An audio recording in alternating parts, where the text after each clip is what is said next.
Saludos gente, estamos aquí nuevamente para seguir hablando del café y en esta oportunidad vamos a hablar de los germinadores y los viveros.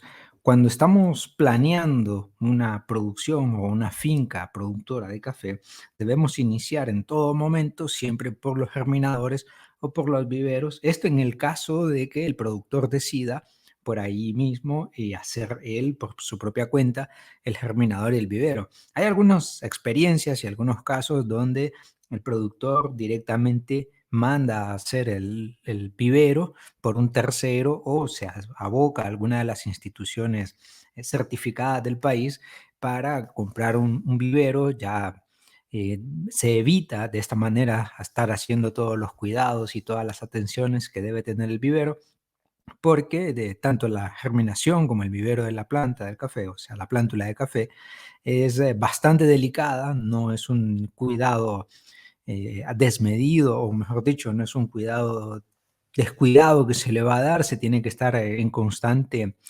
monitoreo para ir considerando cuál es el comportamiento que están teniendo las plantas desde que son pequeñas, ¿no? Desde que han germinado. Entonces, para eso, obviamente, se deben realizar algunas actividades que tienen que estar siempre relacionadas a generar la mejor planta posible, porque estamos hablando también que para establecer un vivero o un germinador se debe también destinar fondos del presupuesto de la finca que obviamente van a influir directamente en cómo se va a manejar o cómo se va a controlar el presupuesto del vivero.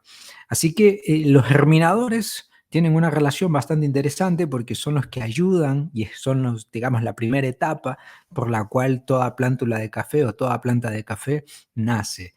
Así que los germinadores, vamos a ver cuáles son esas características y también vamos a ver de los viveros cuáles son las características a tener en cuenta, los cuidados principales y qué elementos debemos tener en cuenta y sobre todo cuáles son las medidas diagnósticas que utilizaríamos en caso de que se presente algún problema, porque no estamos exentos de ninguno de los problemas fitosanitarios que puedan influir o que puedan incidir sobre la plántula. En este caso, bueno, hay varias estructuras, hay múltiples formas de estructuras físicas que se pueden establecer para la elaboración de un germinador. En este caso, los más tradicionales que podemos ver en la mayoría de nuestros pequeños productores a nivel nacional, nos vamos a encontrar por lo general hechos con herramientas que se encuentran dentro de la finca, ¿no? Por ejemplo, eh, palos de madera, ¿sí? O estacas, básicamente se toman estacas y a esa estructura se le amarra con alambre, algunos lo hacen con alambre de púa, otros con alambre normal. La cuestión importante aquí es que el germinador no esté expuesto directamente al sol. Porque, ¿qué sucede? Bueno, la planta o la semilla, al estar en ese momento de germinación, es muy vulnerable a los cambios de temperatura bruscos.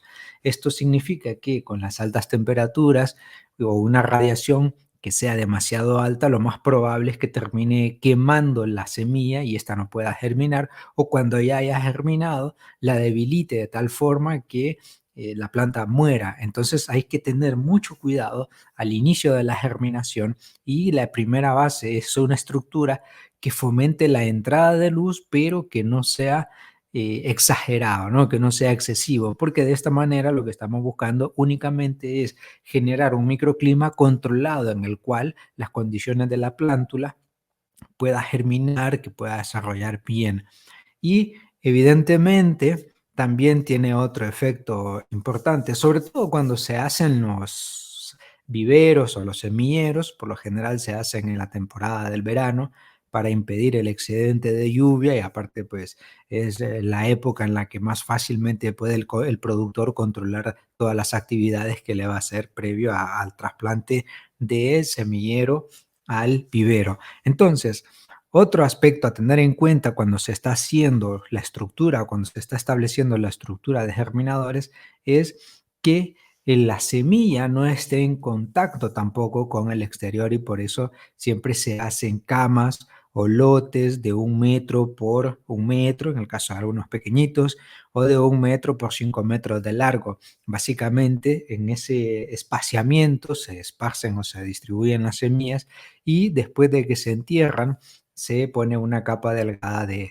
monte o de pasto seco, simplemente para que se cree una condición de temperatura y calor que permita la generación de el desarrollo germinativo de la planta. Una vez que ya la semilla germinó, estamos hablando de entre unos 10, 15 a 21 días aproximadamente, se retira esta capa que protege, que de mulch que protege la semilla, se retira para que la plántula empiece a desarrollarse.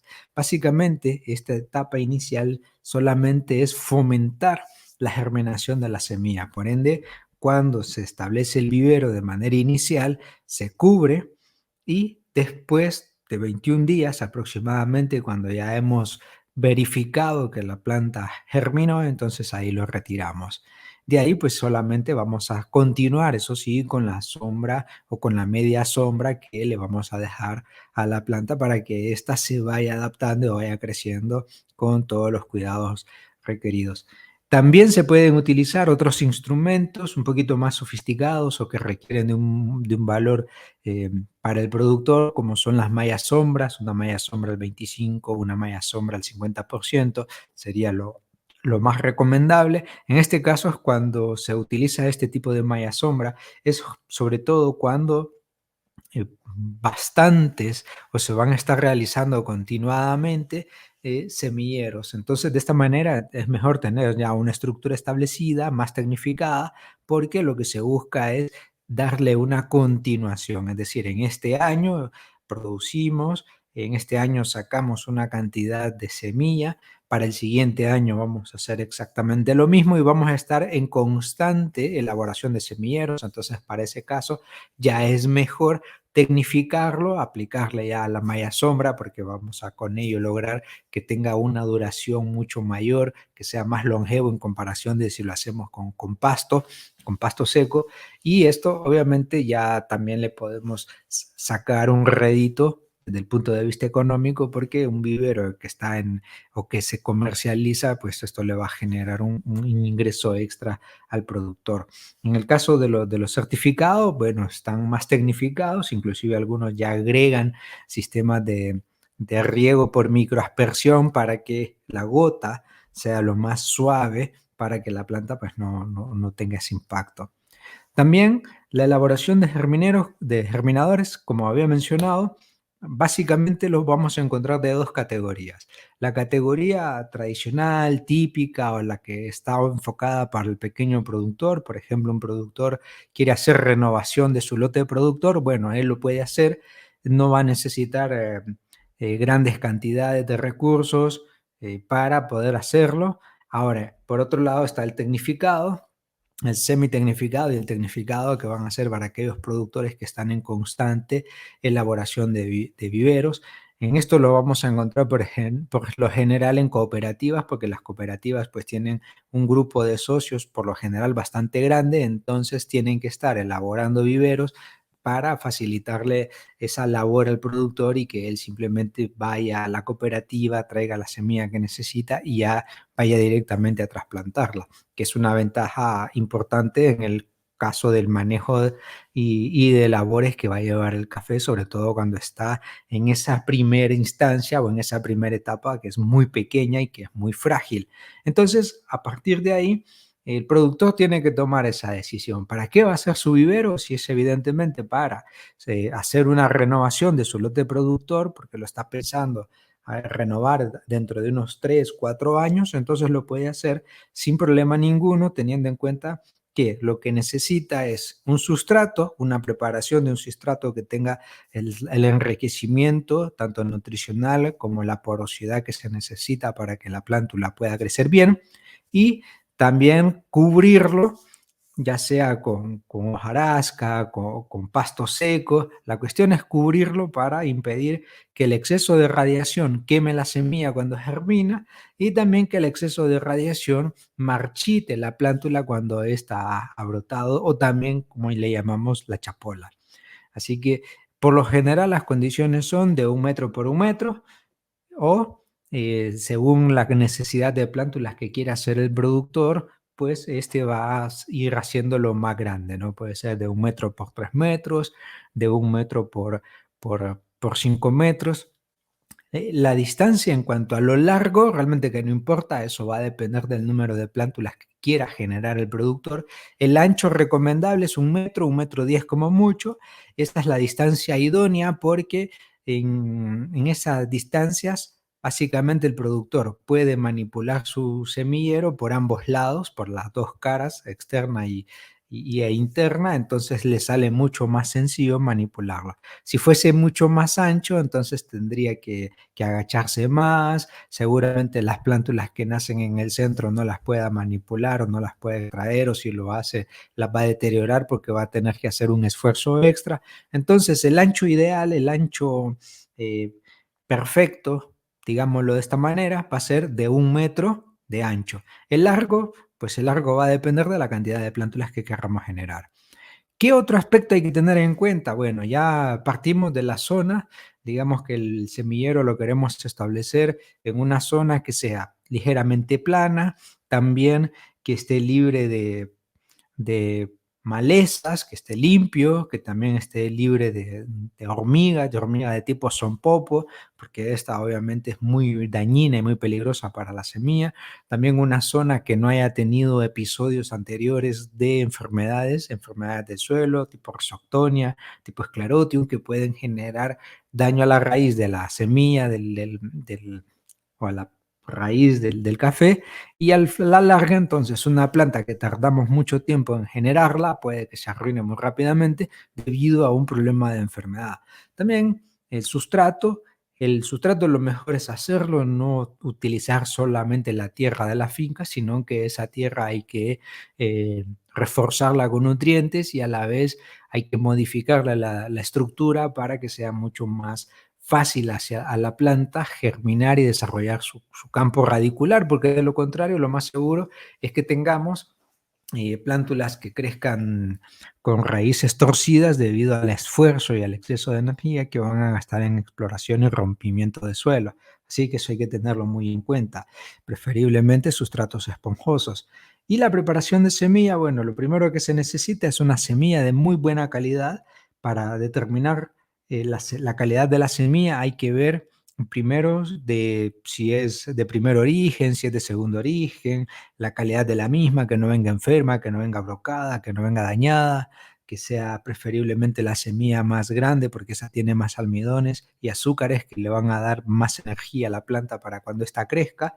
Y también semillas que tengan también un alto potencial germinativo. Cuando hablamos de la PG o potencial germinativo o el poder germinativo que tiene la semilla, básicamente es determinar si esta semilla, una vez que nosotros la sembramos, va a tener un potencial de germinación alto. Para citar un ejemplo es muy sencillo. Lo que vamos a hacer es tomamos 100 semillas y las vamos a humedecer y las vamos a sembrar en un vivero previo o en un semillero previo o las envolvemos en papel periódico. Esperamos un lapso de tiempo entre 10 y 21 días aproximadamente y vamos a ver si esa semilla germinó y contabilizamos. Si sembramos o pusimos 100 semillas y de esas 100 semillas nacen 90, entonces el poder germinativo que tiene la planta es del 90%, lo cual significa que es muy bueno. La semilla o el poder germinativo de la semilla para ser considerada para el vivero debe ser superior al 85%. Por debajo de eso, el número de plantas es considerablemente bajo, es decir, imaginemos que tenemos 100 semillas y de las 100 nacen 70 o 75, estamos hablando de un 75% de germinación, es muy bajo, significa que si nosotros necesitáramos 3.000 plantas, producir 3.000 plantas, lo más seguro es que tengamos que agregar 25% más, lo cual significaría un incremento en los costos de producción o el costo del establecimiento del vivero. Por ende, la recomendación es utilizar semillas con un poder germinativo del 85% en adelante. Obviamente nunca vamos a lograr el 100%, si se llegan a dar esos casos, siempre va a haber una probabilidad. ligeramente baja en esta oportunidad, pero para evitarnos eso, el 90%, 85-90% de poder germinativo es el idóneo, es el ideal. Y como mencioné, simplemente se hace una prueba de germinación, se toman 100 semillas de la mejor calidad posible y se ponen en un germinador o se envuelven en papel periódico y se dejan humedecer a la sombra, y al cabo de 20 días, 21 días, aproximadamente 2, 3 semanas, se abre el papel periódico y se cuentan cuántas semillas han germinado. Si todo está bien, bueno, eso es el poder germinativo y a partir de ahí vamos a poder calcular cuántas plántulas vamos a necesitar para generar un lote productivo. Y finalmente el tratamiento de semillas para hongos y para plagas, porque las plantas, todas en sus distintas etapas fenológicas, ya sea en un estado inicial, la germinación, ya sea en el desarrollo vegetativo, maduración, inclusive en la fructificación, es muy probable que tengamos problemas de enfermedades y problemas de plagas. Entonces, lo ideal y lo recomendable es siempre aplicar un tratamiento tanto al semillero, tratamiento de prevenir problemas por enfermedades o problemas por insectos que, sobre todo estos insectos que comen la raíz. Entonces, para evitar eso es mejor hacer un tratamiento y a este tratamiento darle continuidad en un tiempo espaciado, aproximadamente cada 30 días, cada 4 semanas aproximadamente, o guiado desde el punto de vista del monitoreo para evitarse problemas que posteriormente impidan el desarrollo de la planta en condiciones idóneas.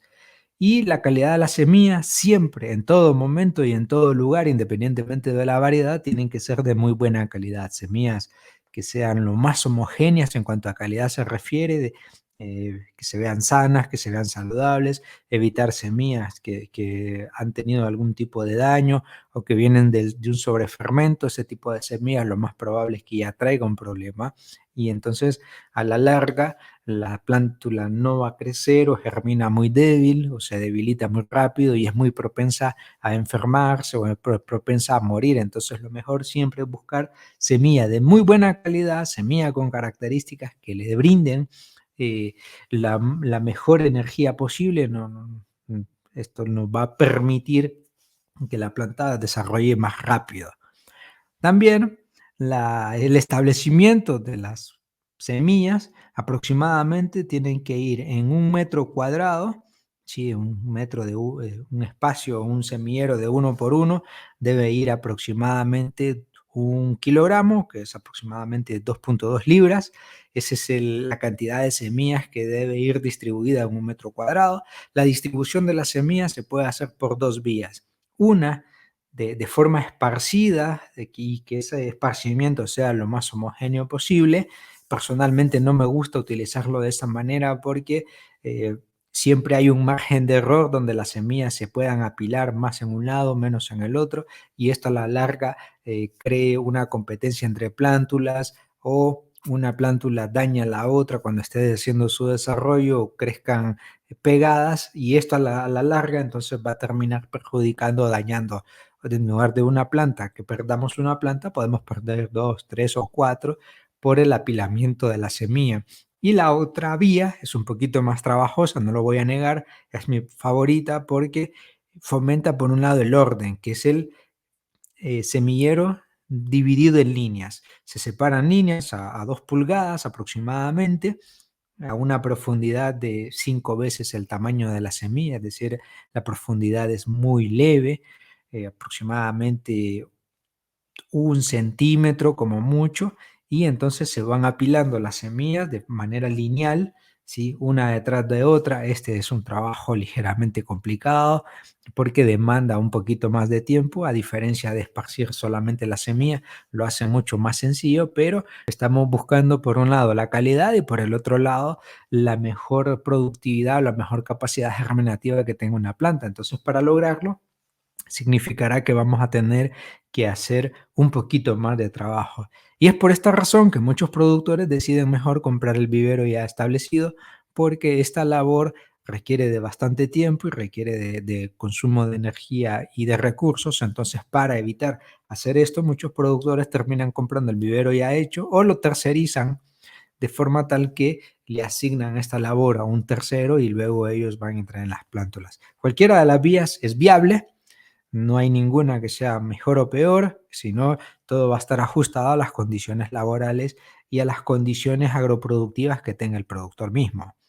Cuando se hace ese semillero de forma lineal, pues podemos ver que vamos a encontrar una homogeneidad, em, respetando el distanciamiento que van a tener las plántulas, y esto obviamente va a ser mucho más sencillo el trabajo que viene posterior, que es el de hacer el trasplante de semillero a vivero. Hay que recordar que en el caso del café, a diferencia de hortalizas, por ejemplo, se prepara un semillero que es para germinar la semilla, ¿sí? En ese momento, cuando la plántula ya ha crecido, que tiene lo que denominamos la chapola, o sea, los cotiledones ya abiertos, entonces desde ahí hay que trasplantarla al vivero, que sería la bolsa con tierra donde la planta va a terminar de afianzarse para posteriormente llevarla al campo donde va a quedar establecida finalmente. Entonces, en este caso, por eso es importante siempre tener ese cuidado de decir, bueno, la plántula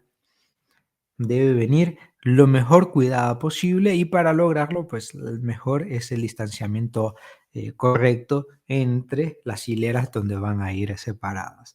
La preparación del sustrato es vital, es fundamental. Un sustrato de mala calidad significará problemas de enfermedades, de plagas o inclusive en el desarrollo fisiológico de la planta, porque en lugar de crecer robusta, de crecer con calidad, lo más seguro que la raíz venga torcida, que la raíz venga dañada porque un suelo pues se ha compactado y entonces en lugar de crecer rápido, la planta más bien se termina dañando. ¿Qué se necesita para tener un buen sustrato? Y esto es importante no solamente aplicarlo para café, sino que esta misma lógica inclusive sirve para las plantas que tengamos en el jardín, ¿no? Por ahí vamos a sembrar un rosal, unas orquídeas en la casa, algunos helechos, como se ha puesto de moda últimamente. Bueno, la lógica es la misma. Tiene que venir un sustrato con material desinfectado, que sea limpio, evitar que venga contaminado, que venga con una sobrecarga de antibióticos, como sucede en algunos lugares que se compran productos como gallinaza, por ejemplo. El exceso de antibióticos más bien va a ser perjudicial para la misma plántula. Así que lo primero es un material que venga desinfectado. Ya puede ser que se compre o puede ser que se desinfecte dentro de la misma finca. Básicamente, para desinfectarlo es hacer una preparación del sustrato y luego pues aplicarle agua hirviendo con agua oxigenada, y esto ya con esto se mezcla y con esto pues ya el sustrato va a quedar desinfectado. Es una labor un poquito compleja, pero es lo mejor para mantener siempre un buen sustrato. Y luego la proporción idónea sería de 2 a 1. Significa que vamos a tener una relación de 2 partes de suelo por una parte de materia orgánica o una parte de cualquier componente que nosotros vayamos a utilizar para que la planta desarrolle bien. Lo que buscamos en el caso del sustrato es que sea esponjoso, que le dé firmeza a la planta, pero que a la vez retenga un poco de humedad, no en exceso, porque si no termina pudriendo la raíz y al final pues es un problema a largo plazo. Así que lo que buscamos es una relación 2-1, 2 partes de suelo, una parte de materia orgánica. Si no tenemos materia orgánica, podemos hacer una combinación de distintos elementos, suelos y rocas, que ayuden a generarnos esta esponjosidad y a la vez que le brinden la riqueza nutricional a la plántula. Y cuando ya estamos preparando ya el vivero, pues vamos a necesitar meter toda esa tierra en bolsas, y lo ideal son bolsas de 1 o 2 kilogramos aproximadamente.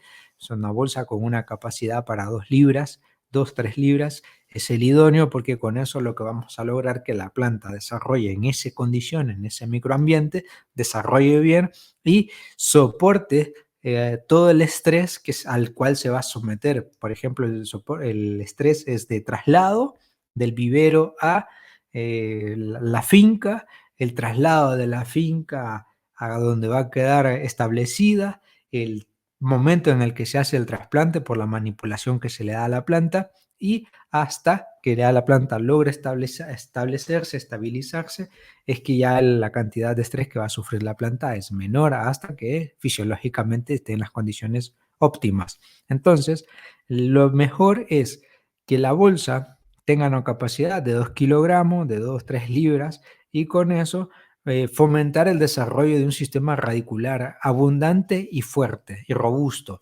Al tener esas dos cosas, estos dos criterios a consideración, por un lado vamos a lograr que la adaptación de la planta sea mejor y por otro lado vamos a lograr que el desarrollo de la planta, una vez que ha sido trasplantada, sea mucho más rápido. También nos vamos a encontrar, como había mencionado, con algunas combinaciones para el sustrato. Estas combinaciones podemos utilizar de varios tipos y de varias categorías. Lo importante en esta oportunidad es que estos sustratos que nosotros estemos utilizando siempre vengan desinfectados, que vengan limpios de cualquier bacteria, de cualquier hongo, de cualquier insecto que pueda terminar dañando a la planta. Podemos utilizar algunos sustratos a base de rocas o de harinas, por ejemplo, harina de huesos o harinas mismas de rocas. Esto lo que le va a brindar a la planta es toda la porosidad. Por ejemplo, vemos bueno, alguna combinación de tierra con arena, por ejemplo, arena enriquecida con fósforo. Esto lo que va a ayudar es que la planta desarrolle su raíz rápido y a la vez esté nutrida. También se pueden utilizar otros como corteza fina, ¿no? Mm, corteza de pino cuando ha sido cortado, siempre y cuando no se haya tratado químicamente. Si ya está tratada químicamente no funciona. En lugar de generar una buena planta de calidad, lo que vamos a tener es un problema, es decir, la planta no va a germinar, se va a contaminar, se va a intoxicar y la planta muere. De ahí están los más famosos como la vermiculita, la perlita, que en algunas ocasiones es fácil de conseguir, en otras no tanto. Entonces, lo más idóneo es buscar cortezas, buscar hojarasca, mezclarla con tierra, materia orgánica, si el productor puede fabricarlo en casa, o bocachi, puede utilizarlo, cualquier componente orgánico, siempre y cuando sea esponjoso y rico en nutrientes, nutrientes preferiblemente de origen orgánico, van a brindarle a la planta mejor desarrollo.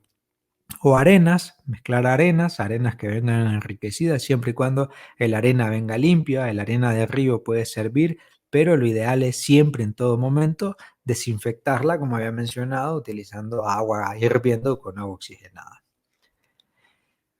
También la chapola, lo que buscamos con la chapola, con buenos sustratos, con buena bolsa, con buen sistema de trasplante, con buen vivero, lo que buscamos es una chapola.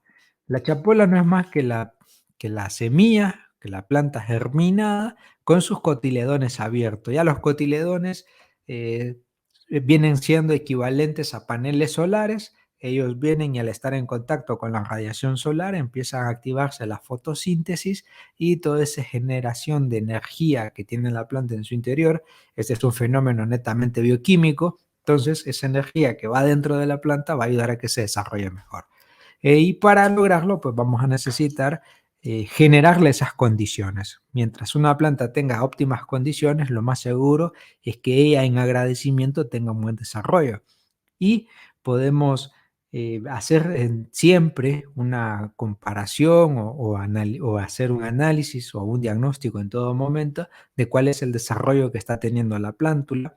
En este caso, podemos encontrarnos que plantas son muy blancas, que son muy elongadas, que la raíz no es muy bien desarrollada, que es muy pequeña o que creció torcida. Esa planta no va a servir, no la vamos a poder trasplantar. Al final lo que vamos a tener es un problema. Entonces esas plantas hay que descartarlas y por eso hay que hacer un monitoreo cuando estamos haciendo la selección de la plántula o de la chapola para hacer el trasplante a vivero.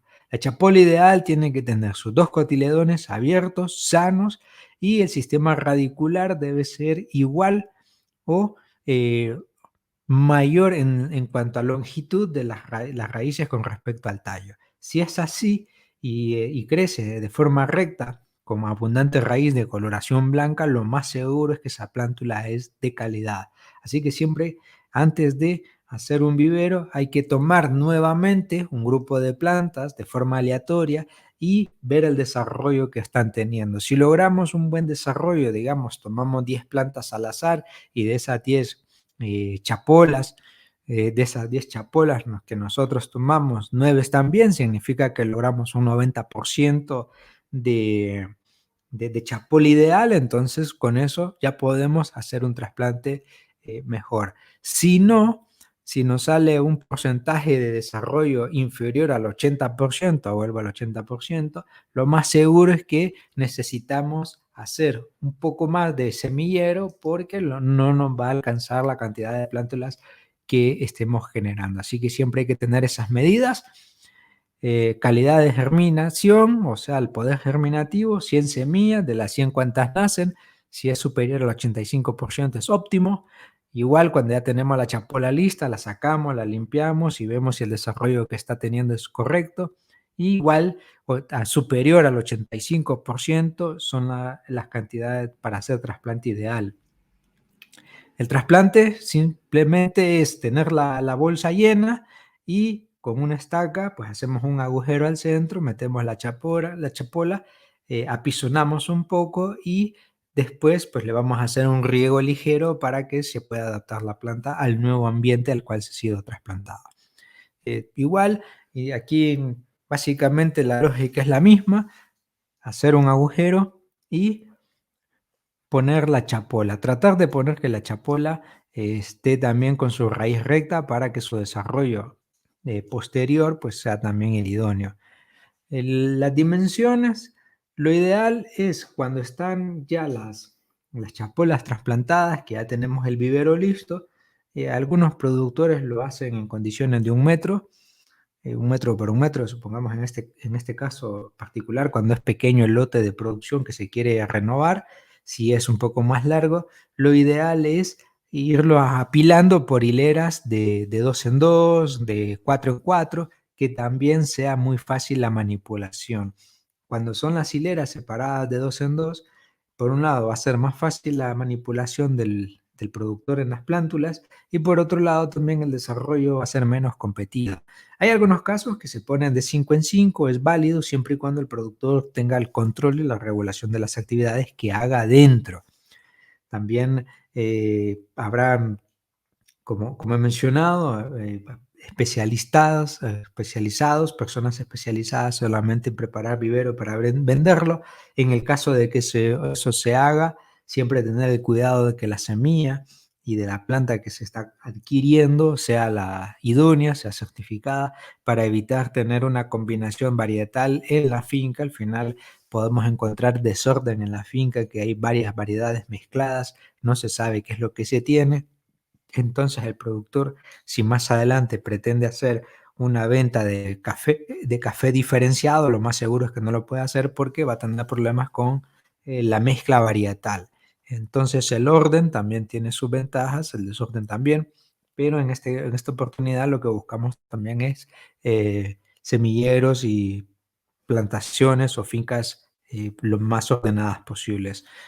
Y estos viveros, como había mencionado, pueden ser pequeños, pueden ser grandes y van a estar en consonancia con la cantidad o la calidad productora que necesita el mismo productor. De igual manera que se hacía en el semillero, que se ponía un tendido, ya sea de malla sombra al 50%, también se puede hacer de la misma manera, utilizando pasto cortado. La cuestión aquí, lo importante aquí es que el vivero, ya estamos en el vivero, pues tenga un microclima que no sea ni mucha sombra, porque la planta va a ir en vicio, o sea, se va a crecer de más y no va a estar fuerte, no va a ser robusta, y tampoco que tenga un exceso de sol, porque se va a estresar y se va a marchitar y lo más seguro que las primeras hojas se quemen, y esto pues también va a ser contraproducente. El 50% de entrada de luz es el idóneo. Cuando ya la plántula alcanza la altura idónea, aproximadamente unos 30, 40 centímetros, que tenga sus hojas bien desarrolladas, ahí va a ser la plántula o la planta idónea para hacer el trasplante. Algunos tratamientos a considerar cuando estemos haciendo el vivero, cuando lo estemos estableciendo. Estos pueden ir cambiando, obviamente, porque con el tiempo algunos productos van cambiando, se van actualizando, pero para tener una referencia voy a citar algunos, por ejemplo, el Semevin 35 FS, que es un tratador de semilla que va a ir aproximadamente una dosis de 20 a 30 miligramos por kilogramo de semilla. El blindaje también es otro tratador de semilla que va a ir a una proporción de 6 a 10 ml por kilogramo de semilla. El gaucho, el Vitamento, que es un producto que a poco se ve. El Bifolan Forte, que el Bifolan Forte es un fertilizante foliar.